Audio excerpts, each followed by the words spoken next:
Agar siz 1 iyulgacha ariza bermasangiz, sizga tegishli bo'lgan pulni ololmay qolishingiz mumkin. Bu gap qo'rqitish uchun aytilmayapti. Bu amaliy hayotda ko'p odamlar duch keladigan juda muhim masala. Bugun men sizga kimlar ariza berish kerak, kimlar xavotir olmasa ham bo'ladi, qaysi hujjatlar kerak bo'ladi, kechikkan odam nimani yo'qotadi va eng muhimi, hozir nima qilish kerakligini oddiy tilda tushuntirib beraman. Bu ma'lumot nafaqat nafaqa yoki yordam puli olayotganlarga, balki oilasida pensioner, nogironligi bor shaxs, bolali ona, kam ta'minlangan oila yoki subsidiya kutayotgan odam bor har bir xonadonga tegishli. Shuning uchun videoni oxirigacha ko'ring. Hozirning o'zida kanalga obuna bo'ling, like bosing. Chunki bunday ogohlantirishlarni vaqtida eshitgan otam pulini saqlab qoladi. Eshitmagan odam esa keyin idora yurishga majbur bo'ladi. Avvallari ko'plab to'lovlar avtomatik tarzda davom etaveradi degan tushuncha bor edi. Odamlar bir marta arz topshirgan bo'lsa, bir marta ro'yxatga kirgan bo'lsa yoki bir marta yordam puli tayinlangan bo'lsa, keyingi oylar ham o'zi tushaveradi deb o'ylardi. Lekin amaliyot shuni ko'rsatyaptiki, ayrim to'lovlar uchun muddatli tasdiqlash, qayta ariza berish, ma'lumotlarni yangilash yoki oilaviy holatni qayta ko'rib chiqish talab qilinadi. Aynan mana shu joyda ko'pchilik xato qiladi. Masalan, odamning plastik kartasiga har oy pul tushib turgan bo'ladi. U o'ylaydi, hammasi joyida. Davlat biladi, tizim biladi, mahalla biladi. Lekin ma'lum bir muddat kelganda tizim odamdan yangi ma'lumot kutadi. Agar ariza berilmasa, tizim uni faol oluvchi sifatida ko'rmasligi mumkin. Natijada to'lov vaqtincha to'xtaydi. Ayrim holatlarda esa o'tgan oylar uchun pulni qaytarib olish imkoni ham bo'lmasligi mumkin. Mana shuning uchun iyulgacha bo'lgan muddat juda muhim. Bu yerda gap faqat bitta turdagi pul haqida emas, har bir hududda. Har bir to'lov turida tartib biroz farq qilishi mumkin. Lekin umumiy qoida bitta. Agar sizning to'lovingiz ariza, tasdiq, ro'yxat yoki yangilangan ma'lumotga bog'liq bo'lsa, muddatni o'tkazib yubormasligingiz kerak. Men ekspert sifatida doim aytaman, odam o'z huquqini bilsa, puli himoyalangan bo'ladi. O'z vaqtida bitta ariza yozmagan odam esa ba'zan bir necha oylik mablag'dan ayriladi. Endi kimlar ayniqsa ehtiyot bo'lish kerakligini birma-bir tushuntiraman. Birinchi navbatda ijtimoiy yordam, bolalar nafaqasi, moddiy yordam, subsidiya, kompensatsiya yoki imtiyozli to'lov olayotgan oilalar diqqatli bo'lishi kerak. Agar sizga pul davlat tomonidan ma'lum shartlar asosida tayinlangan bo'lsa, demak bu shartlar va muddatlar bor. Shart bor joyda tekshiruv bor. Tekshiruv bor joyda ariza va hujjat kerak bo'lishi mumkin. Masalan, oilada 3 nafar bola bor. Ona bolalar nafaqasi olib kelmoqda. Har oy kartaga 600 ming so'm yoki 200 ming so'm atrofida pul tushib turibdi deb tasavvur qilaylik. Agar bu nafaqa ma'lum muddatga tayinlangan bo'lsa va muddat tugashidan oldin qayta ariza berish kerak bo'lsa, ona buni bilmay qolsa, keyingi oydan to'lov to'xtashi mumkin. Bu oilaning oziq-ovqatiga, maktab xarajatiga, dori darmoniga ta'sir qiladi. Bir oyda 700 ming so'm yo'qotish kichik ko'rinishi mumkin, lekin 3 oy davom etsa bu 2 million so'mdan oshadi. Ikkinchi misol. Pensioner odam kommunal to'lovlar bo'yicha kompensatsiya yoki boshqa turdagi yengillikdan foydalanadi. U men pensionerman, hammasi avtomatik bo'ladi deb o'ylaydi. Lekin agar ma'lumotlar bazasida yashash manzili, plastik karta raqami yoki oilaviy holati yangilanmagan bo'lsa, to'lov ushlanib qolishi mumkin. Ba'zan odam pul tushmay qolganini faqat 2-3 oy o'tgach sezadi. Keyin idoraga borsa, unga ariza vaqtida berilmagan yoki ma'lumot yangilanmagan deyishadi. Shuning uchun men har doim pensionerlarning farzandlariga ham aytaman. Ota-onangizning hujjatlarini tekshirib qo'ying. Kartasi ishlayaptimi? Telefon raqami bog'langanmi? Ariza kerak emasmi, hisob biling. Uchinchi misol. Nogironligi bo'lgan shaxs yoki uning parvarishi bilan shug'ullanayotgan oila. Bu toifadagi odamlar uchun ayrim to'lovlar tibbiy xulosa. Nogironlik muddati, reabilitatsiya hujjatlari yoki boshqa tasdiqlovchi ma'lumotlarga bog'liq bo'lishi mumkin. Agar nogironlik muddati uzaytirilgan bo'lsa-yu, bu ma'lumot tegishli tizimga kiritilmagan bo'lsa, odam menda hujjat bor-ku deb yursa ham pul kechikishi mumkin. Qog'ozdagi hujjat bilan elektron tizimdagi ma'lumot bir-biriga mos kelishi shart. Mana shu nozik nuqtani ko'pchilik tushunmaydi. 4-misol. Kam ta'minlangan oila sifatida ro'yxatda turgan xonadon. Oilaning daromadi o'zgargan bo'lishi, kimdir ishga kirgan bo'lishi, kimdir ishdan chiqqan bo'lishi, bola o'yinda yoshga to'lgan bo'lishi yoki talabalikka kirgan bo'lishi mumkin. Bularning har bir to'lovga ta'sir qiladi. Agar oiladagi real vaziyat hujjatlari aks etmasa, tizim noto'g'ri qaror chiqarishi mumkin. Ayrim odamlar daromadim kamaydi, lekin menga yordam puli chiqmayapti deydi. Sababi oddiy. Ariza berilmagan, daromad to'g'risidagi ma'lumot yangilanmagan yoki oilaning tarkibi noto'g'ri ko'rsatilgan. Endi kimlar xavotir olmasa ham bo'ladi. Agar siz hech qanday muddatli to'lov olmayotgan bo'lsangiz, sizga hech qanday yordam puli, subsidiya, kompensatsiya yoki nafaqa tayinlanmagan bo'lsa, albatta sizda aynan shu muddat bo'yicha majburiyat bo'lmasligi mumkin. Lekin baribir tekshirib qo'yish zarar qilmaydi. Chunki ayrim odamlar o'zlari bilmagan holda ro'yxatda turadi yoki aksincha, huquqi bo'lsa ham ariza bermagani uchun pul olmaydi. Masalan, oilada farzand tug'ilgan, lekin ota-ona bolalar bilan bog'liq imtiyoz yoki yordam turlarini so'rab ko'rmagan, yoki uy-joy sharoiti og'ir, lekin subsidiya uchun ariza topshirilmagan yoki oilada nogironligi bo'lgan bola bor. Lekin parvarish puli yoki boshqa yordamlar haqida hech kim ma'lumot bermagan.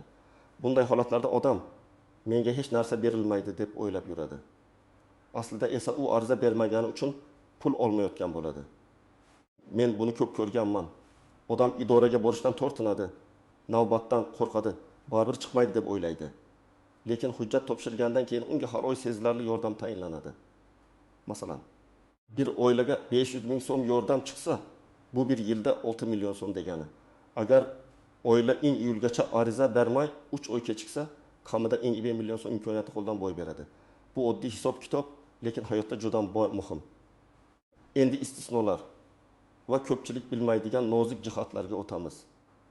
Birinchi nozik jihat, ariza topshirishning o'zi har doim pul darhol tushadi degani emas.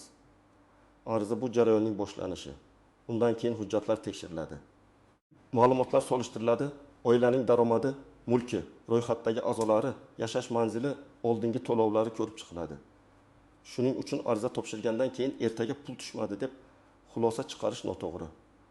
Muhimi, siz muddat ichida arizani kiritib qo'yishingiz kerak. Ikkinchi nozik jihat, hujjat to'liq bo'lmasa, ariza rad qilinishi yoki ko'rib chiqish cho'zilishi mumkin. Masalan, pasport ma'lumotida xato bo'lsa, bolalarning tug'ilganlik guvohnomasi tizimda ko'rinmasa, nikoh yoki ajrim holati noto'g'ri aks etsa, bank kartasi faol bo'lmasa, telefon raqam sizning nomingizda bo'lmasa, muammo chiqadi. Odam buni mayda narsa deb o'ylaydi. Lekin aynan shu mayda xatolar pulni to'xtatadi. Uchinchi nozik jihat, men oldin olganman, demak yana olaman degan fikr har doim to'g'ri emas.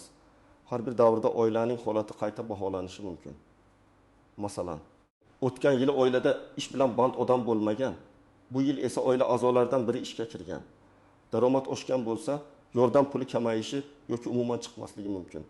Aksincha kimdir ishdan bo'shagan bo'lsa, daromad kamagan bo'lsa, huquq paydo bo'lishi mumkin. Shuning uchun eng to'g'ri yo'l taxmin qilish emas, rasmiy tekshirtirish. 4-nozik jihat, ariza qayerga berilganini va qachon berilganini isbotlay olish kerak. Men har doim maslahat beraman. Ariza topshirganingizda uning raqamini, sanasini, qabul qilinganligi haqidagi SMSni yoki elektron tasdiqni saqlab qo'ying. Agar idorada topshirsangiz, mas'ul xodimdan ariza qabul qilinganini tasdiqlovchi ma'lumotni so'rang. Chunki keyin tizimda nosozlik bo'lsa yoki ariza ko'rinmay qolsa, sizda dalil bo'ladi. 5-nozik jihat. Ayrim to'lovlar orqaga qaytarib berilmasligi mumkin. Mana eng og'riqli joy shu. Odam iyulda ariza berishi kerak edi, lekin sentyabrda bordi.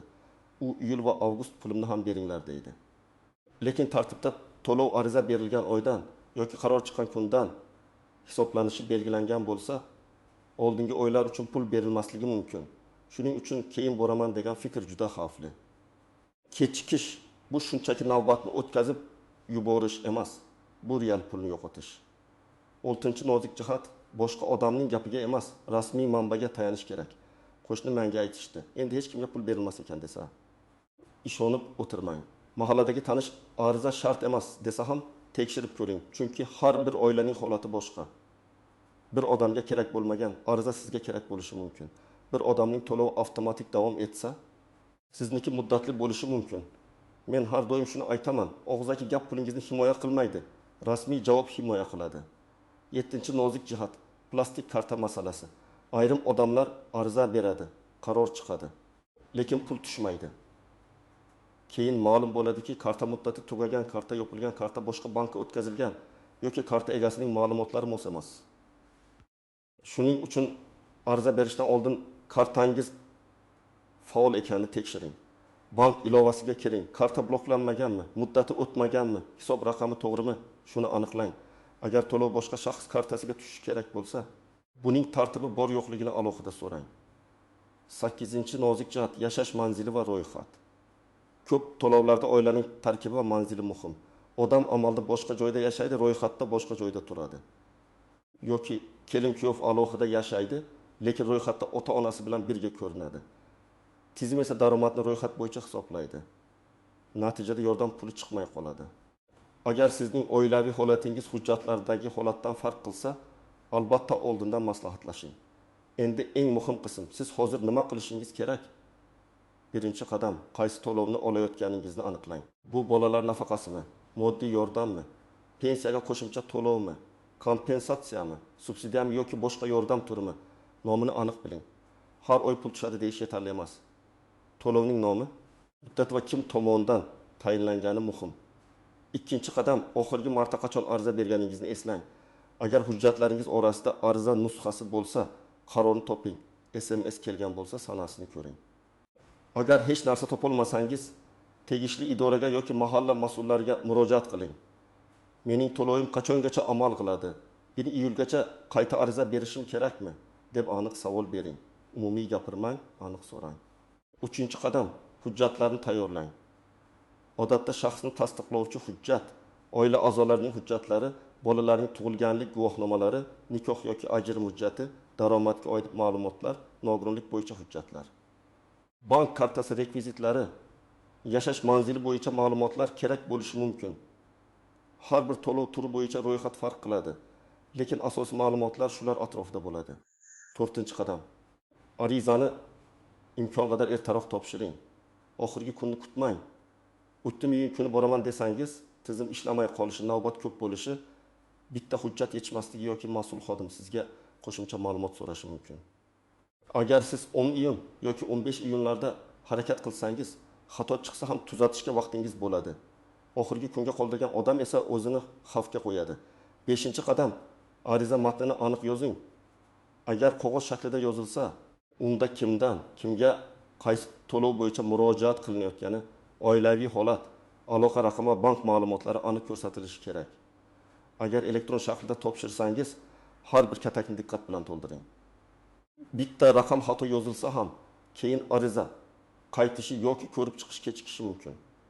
6-qadam, ariza qabul qilinganini albatta tekshiring. Topshirdim deb uyga qaytib ketish yetarli emas. Sizda ariza raqami, qabul qilingan sana, SMS, elektron bildirishnoma yoki boshqa dalil bo'lishi kerak. Telefoningizdan o'chirib yubormang, screenshot qilib saqlang. Agar keyin muammo bo'lsa, men topshirganman degan gapni dalil bilan ko'rsatasiz. 7-qadam, oiladagi keksalar va internetdan foydalanmaydigan odamlarga yordam bering. Ko'p pensionerlar, yolg'iz onalar, nogironligi bor shaxslar tartibni tushunmay qolishi mumkin. Agar siz bu videoni ko'rayotgan bo'lsangiz, faqat o'zingiz uchun emas, qarindoshlaringiz uchun ham tekshiring. Onangiz, otangiz, buvinggiz, qo'shningiz, aka-ukangiz yoki opa-singlingiz to'lov olayotgan bo'lsa, ulardan so'rang. Sizga 1 iyulgacha ariza kerak emasmi? Ba'zan bitta savol odamni katta yo'qotishdan saqlab qoladi. 8-qadam, rad javob bo'lsa ham taslim bo'lmang.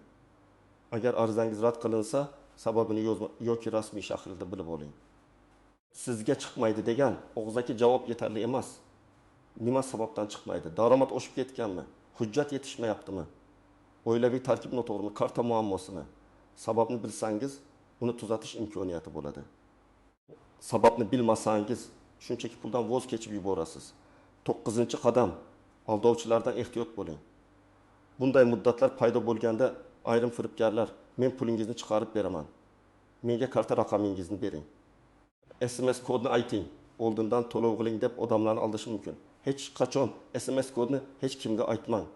Bank kartangiz parolini bermang. Rasmiy idora sizdan Telegram orqali karta parolini so'ramaydi.